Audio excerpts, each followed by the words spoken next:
বুঝলে বৌমা, তোমার শ্বশুরের জ্বালায় আমি এবার এই বুড়ো বয়সে ঘর ছেড়ে চলে যাব। আহা, কেন মা? কি হলো আবার? আর বলো না, বসে বসেই বুড়োটা মনে হয় পাগল হয়ে যাচ্ছে। কোনো কাজ নেই তো, শুধু আমার পিছনে কাঠি করা। আপনার ছেলেই বা কিসে কমতে যায় মা? দুজনকে এবার সাহেস্তা করতে হবে, বুঝলে তো বৌমা। কিছু একটা বুদ্ধি বার করতেই হবে। দুটোকে এবারে কিছু করে সোজা করতেই হবে। বাবু, এই বাবু, তোর বউ আর আমার বউ দুটো সকাল সকাল গেল কোথায় বলতো? আমাকে চাটাও দিল না।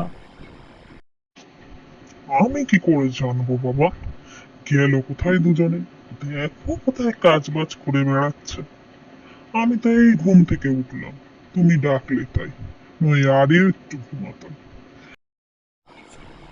এই যে বৌমা, এই যে এসেছো তুমি, তা একটু চাঁদা বানাও।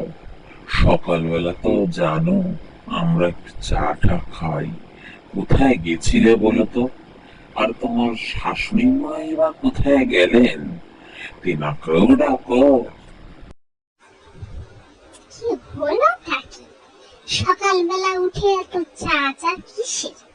নিজেরা একটু বানিয়ে খেতে পারো না নাকি? ভগবান তো তোমাদেরও দুটো হাত দিয়েছে। হ্যাঁ? কেন আমাদের জন্য অপেক্ষা করছো? কোথায় চা বানিয়ে রাখবে, আমরাও একটু খাবো, সে ভাগ্য তো আমাদের নেই। আমি ওসব কাজ টাজ করতে পারবো না বাবু, আমি আবার ঘুমাতে গেলাম। তোমরা যা পারো বুঝে নাও। ওসব বললে তো হবে না, আমি চললাম। বৌমা, তুমি গিয়ে সোজা শুয়ে পড়ো। ঠিক আছে মা, আপনি যা বলবেন।